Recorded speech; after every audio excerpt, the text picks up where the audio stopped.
The US is considering to ban and restrict exports of AI chips to China. But what does this mean for traders and investors in the market should it go through?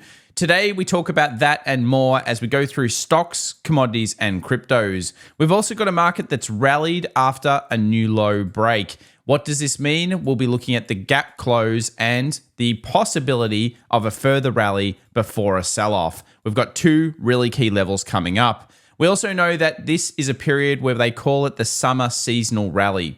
So will we actually get one this year in July? We take a look at the stats leading through pre-election years for all of the major indices in the US. Let's get into it.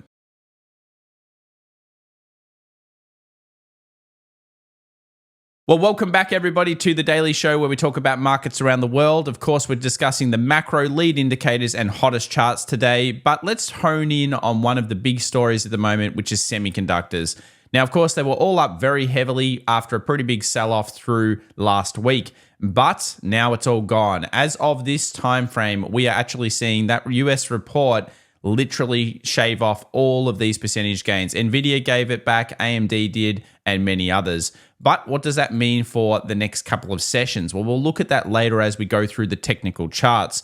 Also, if it's your first time here watching the video, subscribe, smash that like button. We're covering so much today. I'm sure you're going to find value in it. Let's discuss some of the stocks that we talked about in our Monday stream this week. Now, one of them was Snowflake. We also discussed Zoom, which we'll talk about later on. But Snowflake stock has now rallied as the CEO has mentioned AI many times. It's amazing how powerful that technique has been recently. And it doesn't just stop there. Unity also in the news, stock soaring 15% after new AI marketplace is announced. I actually kind of think this is pretty cool in terms of an AI marketplace for a game kind of manufacturer, or in this case, an engine. But it is very, very interesting just to see how powerful anything the word AI is still in this market. And it makes you think, well, if you see a company that could announce something like that, maybe it could be, an opportunity indeed. Let's talk about July as we're almost there. The end of June is upon us, the end of the mid-year, and now we move through to what is often considered the summer rally period, a period of time where usually we get a bit of a gain followed by some lackluster results, and then we enter into the worst 2 months of the year, August and September. So will we get it again? Here are some of the stats of pre-election years and, of course, normal years. So you can kind of pause the video if you're interested in checking it out. This is based on trading days. So just remember, it's not the date, it's the actual trading days themselves. Now, what about if we go back to the 1950s and we take a look at July and we say, well, has it been strong in pre-election years? It has and it hasn't. You can see here the Dow, the S&P, they're actually usually pretty bullish, but the NASDAQ really tails off during July. We tend to get like a bit of a run into it and then actually only 7 up, 6 down over the period that we've been looking at. Now, that's only 53.8% bullish. Still bullish, but if you know anything about statistics, that's actually a little bit weaker than the NASDAQ tends to do. We also know that smart money and dumb money, which is just more of an indicator, has shown us recently that there is a huge discrepancy. I'll update this chart soon so you guys can see an update. But basically, there's a huge split between what supposedly some of the biggest money managers are now doing, which is selling into this rip, and what retail traders are doing, which we can see in the options trade, is still buying calls. Another huge day of buying calls in comparison to buying puts, even though the markets were down the previous session. It's interesting. We've completely flipped the switch on that one. If you haven't already been following us on Twitter, definitely consider doing so. I shared a quick thing here about the Nvidia AMD numbers. And also I wanted to report that it turns out Goldman Sachs has now been putting out a report that says that regional banks, and I'll put this up later on Twitter, regional bank shorts have now gone more towards the puts. This is the first time that's happened in a very long period of time. I think it's since 2019. So is that showing us that there's a little bit more cracks in the regional banks that the Fed hasn't filled? Maybe. Economists also now believe there is a 76.9% chance of a rate hike coming in July. So, is that going to happen? Well, is the market actually pricing that in? I assume we'll find out very, very soon. Do remember as well, in terms of your economic news, next week is non-farm payrolls, the jobs numbers for the US on the Friday. So that will be also a big bit of news. So let's talk about the midsummer rally. Let's actually break it down to the current stats and the current similarities. We've put this one on a few times. We talked about the post-week June OPEX being negative. It was. Then we talk about the 3-week midsummer follow-up. Now, this tends to be, of course, into that middle of July. Do we usually see bullish consistency? The answer is yes. In fact, it's ridiculously strong. So people that bought the dip over the last 24 hours, they'd probably be happy. But there are some signs that maybe we'll see a little bit more of a sell-off before you have a midsummer rally. And I'll talk about that later on today's video. But there's some good stats for you if you're interested. JP Morgan has also put out this one. I keep bringing it up because it is a rare read. 99th percentile squeeze level. That usually shows us that retail traders are a little bit too overextended when it comes to options, when it comes to leverage, when it comes to being bullish in these markets. And you can see, if you go through a chart, have a look at previous other times that we've gone past even the 95th percentile here, the orange line, and what happens to the markets. It's often a mean reversion style pullback, which is a pullback back to the 20 moving average on the weekly. Equity risk premium, this is going to be a story of Q3 earnings. Keep it in your mind. I will keep bringing it up because I think it's a pretty important thing.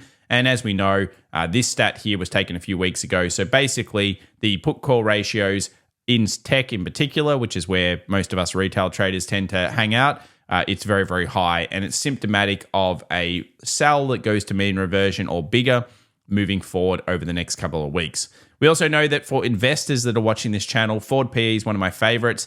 Are we cheap right now? We're trading about 18.6. I always argue that is not cheap. But investors, if you're going to be a really good one, you have to have incredible patience and know when to pick up your positions. A good way of doing it is if you believe that in the market and you're optimistic long term, if you're getting underneath a 16 read, it's not that bad in terms of forward PE. So make sure you check out your forward PEs. We update it here on the channel pretty much monthly. So not a problem there. And we'll do it again for Q3 earnings. So stick around for that. What about retail sentiment? Well, for the first time in over a year, really, we went bullish. And you can kind of see periods of time where we've been bullish before and we went just into the bullish line. Does that sound familiar? About a week before the market started selling off, we did it again about 1 to 2 weeks before the markets have sold off because, of course, the NASDAQ still is technically down from its high. Yeah, sentiment is shifting and we've seen that play out quite a few times. At the same point, extreme greed is continuously in this market. That's the sentiment that we're seeing in those big survey reports. Everyone's now bullish in the retail crowd. We had extreme greed reads now for a few weeks. And if you go back actually a year ago, you'll see it was massive fear 30. So whenever you're looking at markets and you're considering whether you should be, a little bit optimistic or scaling back, sometimes these can help you. They're not by themselves that strong. Make sure you keep on top of what's going on with these rate hikes. I think the Fed and the market are fighting each other at the moment. You're seeing the Fed say, we're going to put in 50 basis points in terms of 2 more rate hikes. The market says, we don't really believe you. The economists now believe, but the market's not really pricing these in. So according to at least the forward yields, and we'll do an updated video on that very soon, where you can see what the forward yields are showing us across each one of the months moving forward.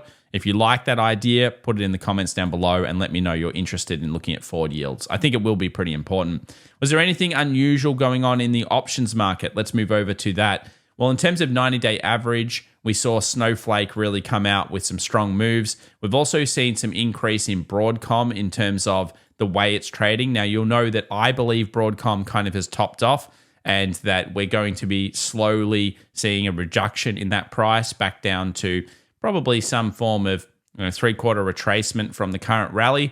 That's generally how I see it. It's played out perfectly so far, and although it was up 3.3%, it's probably going to lose most of that by the time we open the next session. Snowflake, well, was there some insider trading in this as well?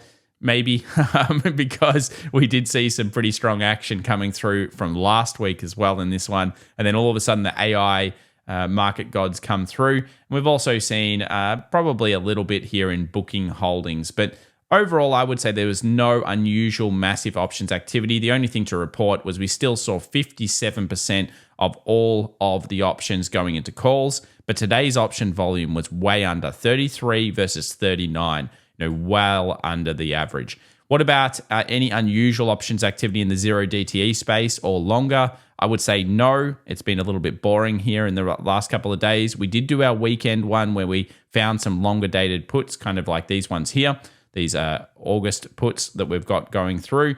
And these are at, of course, lower strikes. So they're showing you that bigger players are coming in with some volume and they are basically buying, I would say some reduced positions just in case these markets do mean revert and they can profit from them. We've seen that starting to appear a little bit more over the recent weeks. In the individual stocks world, it's more Tesla and Apple and that have been really kind of dominating it. We saw a little bit of Nvidia come through, and as you can see here, Intel was also off. That hit a really good resistance becomes support level. Maybe we'll have time to talk about that in some videos moving forward, but we did it on our Monday as well. And you can see here most of the same crowd in the main options trades. Let's move over to rotation. What did we see doing well over the last couple of sessions? Well, we'll go over here to, of course, the day, and you can see here semiconductors was really on fire, 3.17, clean energy 2.51, and consumer discretionary and tech up. We didn't have a strong pickup of things like defensives. Now, generally, you want to see defensives holding their own, if not gaining through these, let's call it a new sell-off. If we had a sell-off rally, then usually when the sell-off happens and we get the rally up, oftentimes you'll be able to see pretty significant switches into utilities, healthcare, staples, those kind of things. If you do get them coming along with the most popular stocks, that usually is a decent sign that markets are actually false rallying. That didn't happen over the last 24 hours. Let's move over to the technology stocks that we're following here, which is Magma. We know we're still far away from the 20 moving average. Now, a few of you in the comments section have mentioned this, Tom. It could just go sideways and then the 20 moving average would catch it because it's based on, of course, 20 periods back, in this case, 20 weeks back. Yeah, absolutely, it could. And that's fine as long as it either slows down or at least comes back. It shouldn't be able to stay away from the 20 for so long. You get a lot of rallies, but you're always eventually going to get the 20 back. Now, of course, if it is a new bull market, you could argue, well, that's not going to give me I could have just bought here and I'm not going to get, a price that goes back below. It depends on the time, depends on how far it overextends and whether you're in a true new bull market rally or just some kind of epic kind of pickup in AI in particular. In this case, though, we're still going with the 20 moving average for now, but we don't have, of course, the sell signal on the major big stocks from a technical level.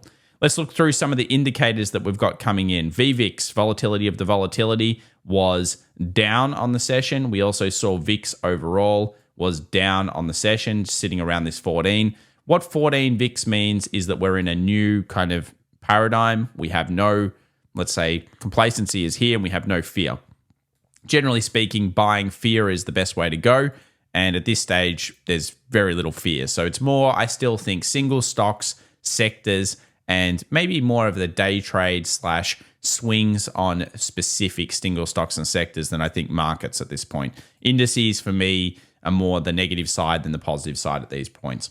Let's move over to the skew. The skew got crushed. That's usually a good sign for bears, and it continues to kind of waver on that crushing level. It's rebounded a bit, but it got crushed. That means the black swan indicator is kind of active for the bears. PCC, put call ratio, we already know that we hit our key level a few weeks ago on this one, which usually shows us that in a couple of weeks after a read like this, we're going to start seeing selling. We saw selling in the previous week. Now the question is, do we get continued selling in what was a swing turn technical activation on the S&P? We usually expect a rally from that point, and then we expect sellers to come back in. We'll talk about some of the levels as we go through these technical charts.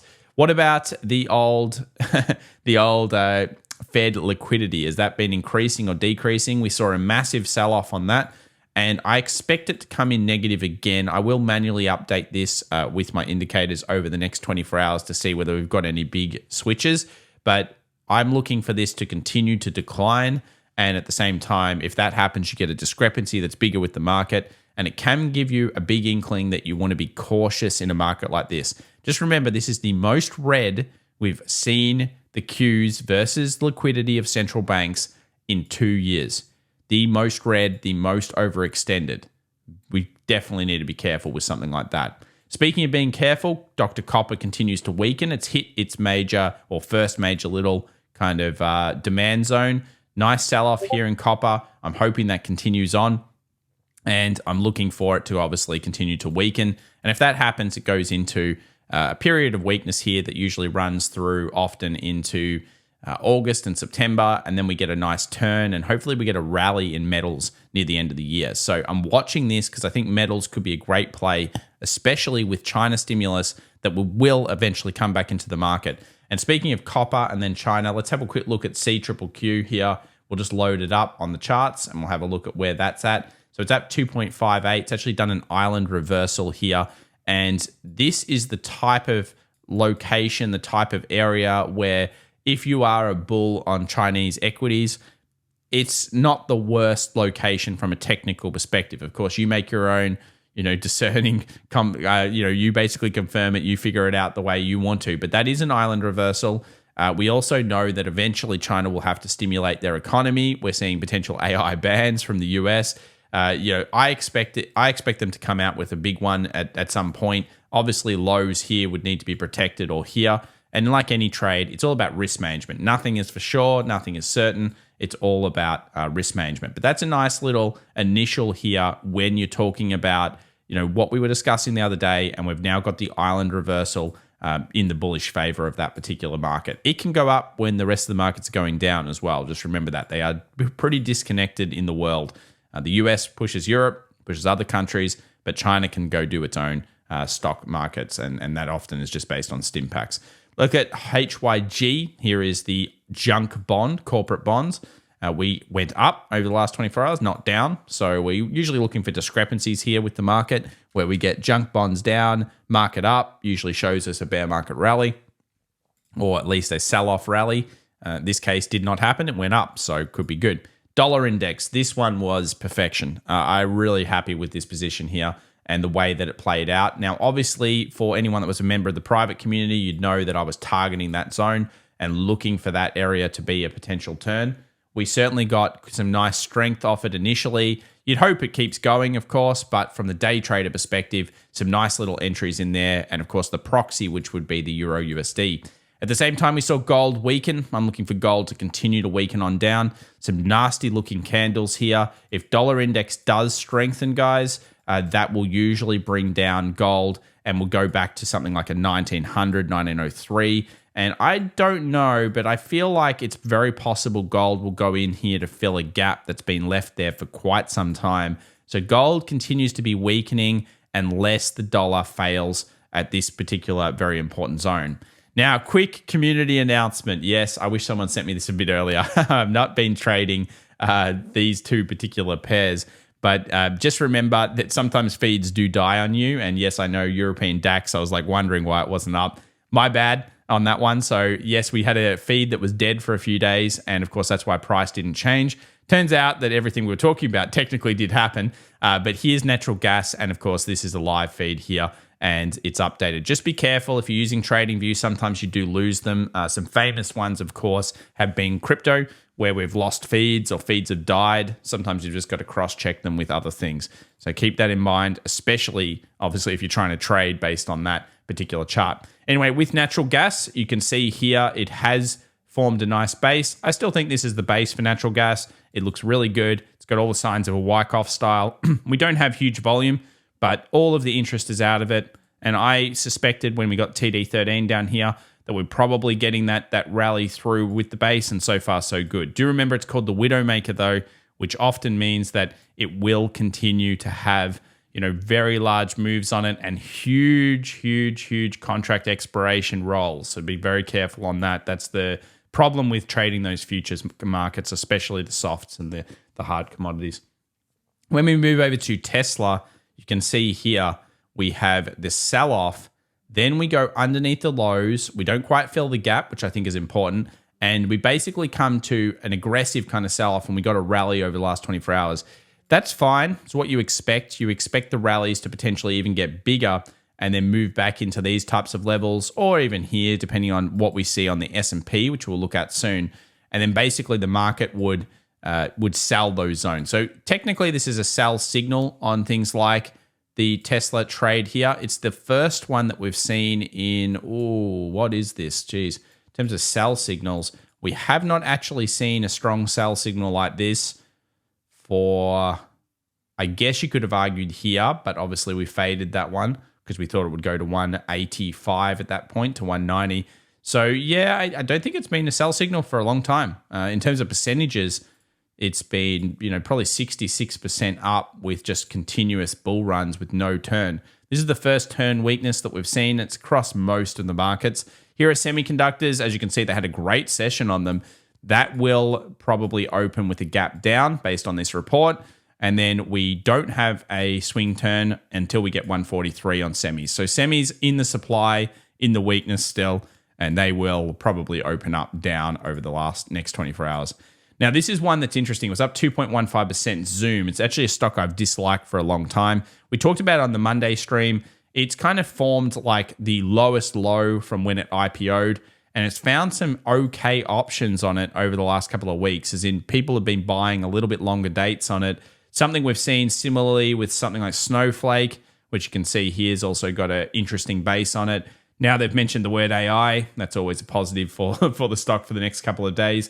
But these are just some of the ones we've been looking at. Obviously, we're still looking at things like utilities and staples at these levels in particular. They've come down to some nice kind of turn zones. And as we enter into the two weakest months of the year in pre-election years, being, well, actually not July, it's the next months, August and September, we like defensives into that play. Now, we mentioned Goldman Sachs' claim that everybody's short on regional banks. Well, according to the markets, we certainly did see that. I wouldn't be surprised at all when you get a report like this, you actually see a bounce in banks and then you see maybe a sell-off further. But yeah, look, I'm kind of done with the bank trade for now. We're looking for key levels. We obviously liked it here. I loved it to there. That was a fantastic trade.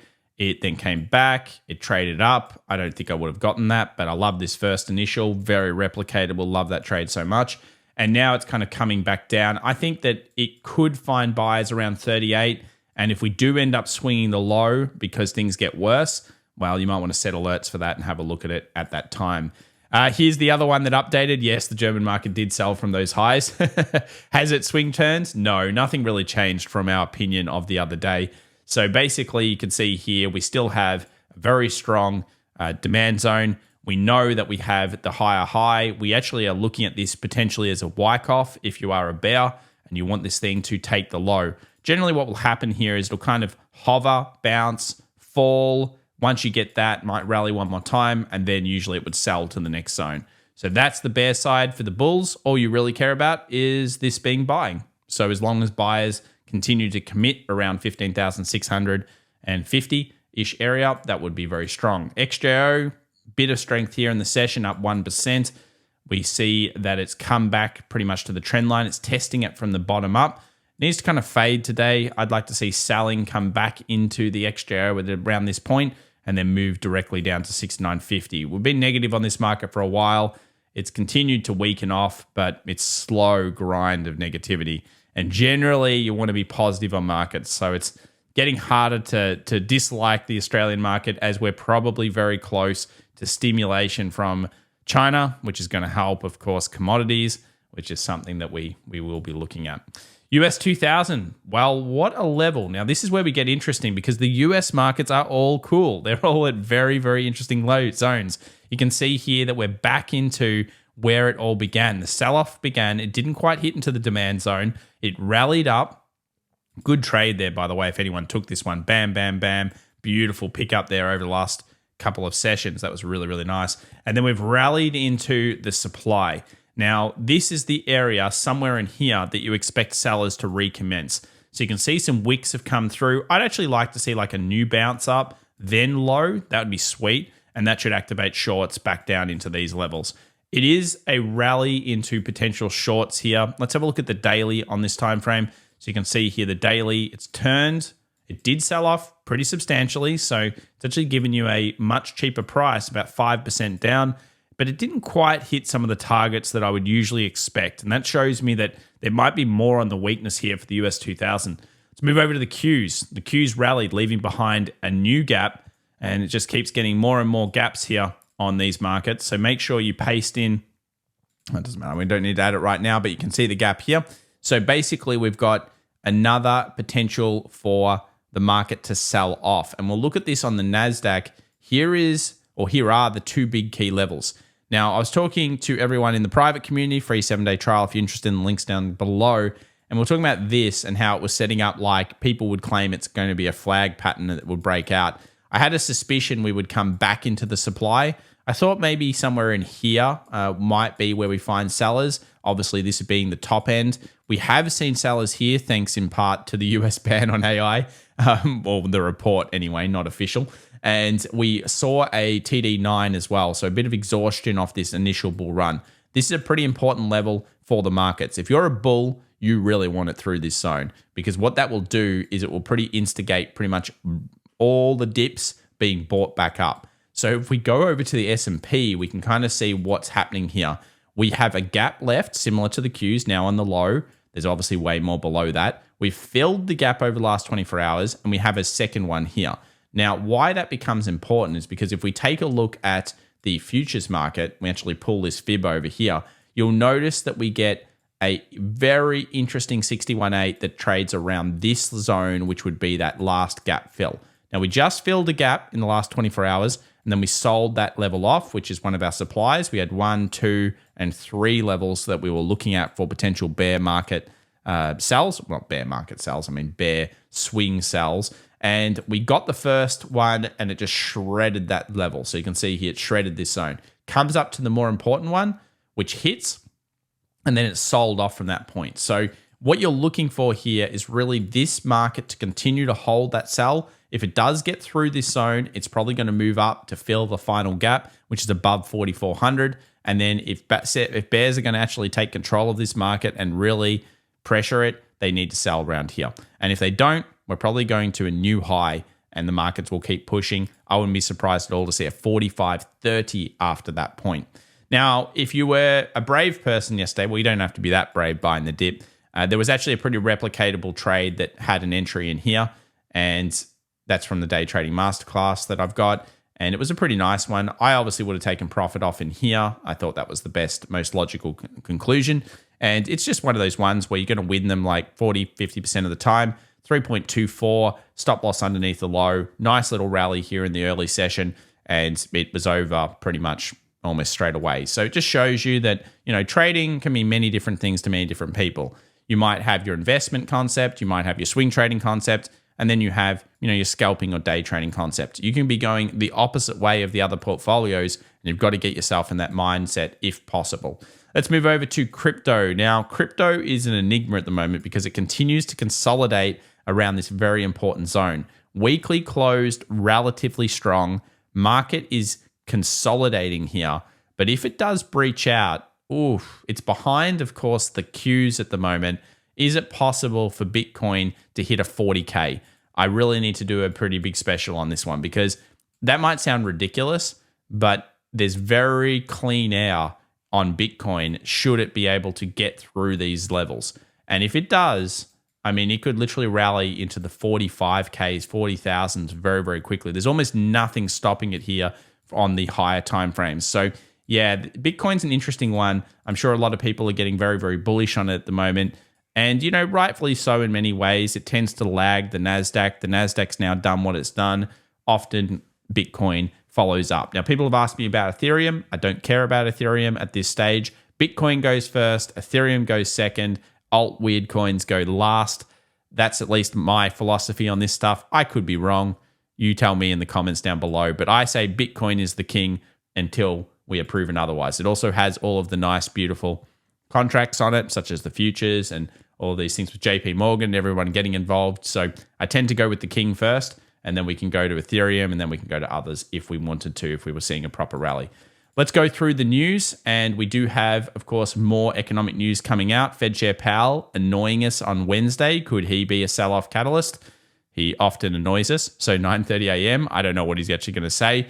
Then he comes out annoyingly again on June 29th to say things. And then we have one of his most important bits of news, which is called PCE Price Index, 8:30 a.m. New York time on the Friday. Now, just a quick reminder, we have a competition on at the moment. If you're interested in getting involved, it's completely free. I might be talking to you if you win the first prize up here. And basically, all you have to do is just put in your name, email address, and we'll draw that on our stream live probably around the 3rd of July. I think that's what it says down the bottom. Thanks so much for watching, everybody. Thanks for reminding me about everything that's going on in the markets. And for anyone that's sending through stuff that helps the community, I always appreciate it. Subscribe, smash the like button. We'll see you in the next one. Bye for now.